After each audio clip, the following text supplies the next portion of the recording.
adik-adikku, jumpa lagi dengan Pak E di sini ya. Di sini Pak E akan mencoba membahas suatu materi yang mungkin dianggap susah, ternyata sangat menyenangkan ya. Di sini Pak E akan mulai dari yang paling sederhana untuk materi modal dasar bagi kalian, terutama siswa SMA kelas 10, 11 dan 12, yaitu tentang persamaan kuadrat. Persamaan kuadrat.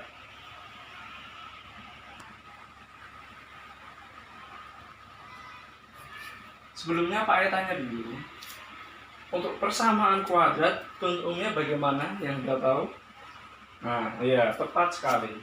Untuk umum persamaan kuadrat adalah AX kuadrat ditambah BX ditambah C sama dengan 0. Nah, itu bentuk umumnya. A sebagai koefisien dari X kuadrat, B koefisien X, dan C adalah konstantanya. Terus selanjutnya yang kita bahas mengenai operasi akar-akar persamaan kuadrat. Ini kita ambil dari yang paling sederhana dan mudah untuk dimengerti oleh adik-adik sekalian. Operasi akar-akar persamaan kuadrat. Andaikan persamaan kuadrat ini memiliki akar alfa dan beta, maka akan berlaku operasi penjumlahan akar-akarnya. Bisa kita tulis di sini, alfa tambah beta adalah negatif B per A. Nah, jadi apa adik-adik, coba dibilang? Nah ya, alfa tambah beta adalah negatif B per A. Nah, ini mudah sekali. Untuk ambil contoh, di sini kita kupas setiap satu rumus operasi, kita ambil satu contoh untuk mempermudah. Misal, di sini diberikan persamaan kuadrat 2x kuadrat dikurangi 5x ditambah 3 sama dengan 0. Terlebih dahulu kita uraikan dulu mana unsur A, B, ataupun C-nya. Dari persamaan kuadrat ini, adik-adik, bisa kita tentukan A-nya berapa? Iya, tepat sekali. A-nya adalah 2. Kemudian B-nya negatif 5. Dan C-nya 3. Ya, bagus. Nah, ketika ditanya soal, misal ada alfa tambah beta, jadi tinggal kita masukkan rumus di sini. Alfa tambah beta adalah negatif B per A, di mana di sini B-nya sudah kita ketahui nilainya negatif 5, berarti negatif dalam kurung negatif 5 per A-nya ya 2. Sip. Nah, negatif kali negatif adalah positif, sehingga hasilnya 5 per 2 atau 1 per 2. Sifat kedua, operasi akar-akar setelah ini adalah perkalian. Ini juga tidak sulit, ini cukup mudah sebenarnya. Yang penting tadi, kalian bisa menentukan unsur A, B, dan C. Nah, perkaliannya alfa dikali beta, ini adalah C per A. Nah, ingat alfa kali beta C per A. Misal dari soal tadi nomor 1 ditanya perkaliannya alfa kali beta, berarti adik-adik tinggal memasukkan unsur C dan A. Berarti dari soal ini tadi, ketika kita diminta menghitung perkalian akarnya alfa kali beta, maka nilainya adalah cocok ini 3 per 2, atau bisa diubah ke pecahan campuran 1 per 2. Ini sifat dasar operasi akar. Untuk selanjutnya bisa dikembangkan ke bentuk pecahan, pangkat, atau sebagainya.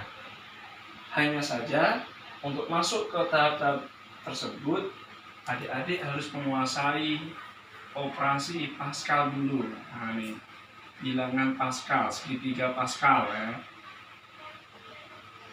Ini sebetulnya di SLTP sederajat pernah dibahas pasti oleh guru adik-adik di kelas, mulai dari 1, 1, 1, 1 tambah 1, 2, 1, 1 lagi, ditambah lagi begini, dan seterusnya. Misal ada bentuk A tambah B pangkat 2. Untuk unsur A, pangkatnya semakin besar. Betul adik-adik? Salah ya, benar. A semakin kecil, B semakin besar, itu yang tepat.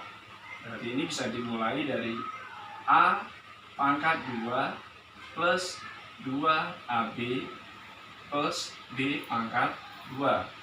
Misal lagi ada alfa tambah B pangkat 3, maka diuraikan menjadi A pangkat 3 plus A pangkat 2B plus A B pangkat 2 plus B pangkat 3. Sebagai contoh penerapannya di soal persamaan kuadrat, kita ambil contoh nomor 2. Misal diberikan persamaan kuadrat x kuadrat plus 9x min 10 sama dengan 0. Andaikan di soal diketahui akar-akarnya, misalkan tidak harus alfa dan beta, bisa bentuk P dan Q dan sebagainya. P dan Q misal, yang ditanya nilai dari P pangkat 2 ditambah Q pangkat 2. Nah, ini bisa kita lihat di rumus ini. Nah, di segitiga Pascal ini. Untuk perpangkatan 2 ini A tambah B pangkat 2, jadinya ini ya. A pangkat 2 tambah 2AB tambah B pangkat 2. Nah, berarti untuk menentukan P pangkat 2 tambah Q pangkat 2, ini tinggal di apa? Ya, shift. Nah, tepat sekali, tinggal dipindah ruas.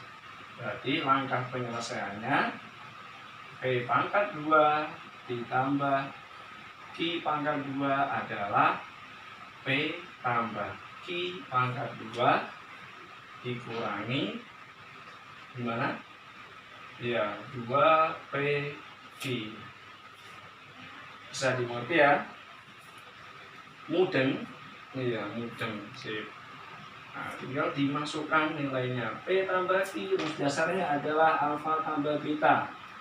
Berarti negatif P per A kuadrat kurangi 2 P kali Q adalah C per A.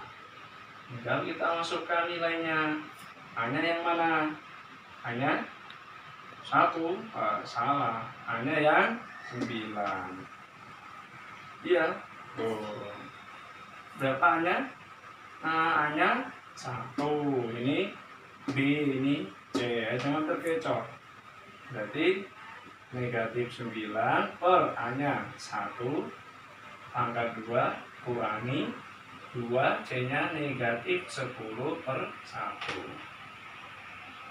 Dihitung ada negatif, dipangkatkan genap jadi positif 81. Negatif kali negatif positif. Hasilnya berapa? Ya, 101. Kurang lebih seperti itu untuk operasi akar-akar. Nah, ini untuk sementara ini bisa dipakai, dipahami ya, untuk mengerjakan beberapa latihan soal nanti di latihan-latihan berikutnya.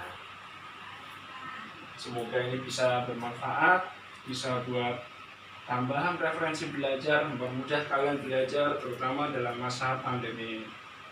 Oke, sampai jumpa dengan Pak E. Dadah.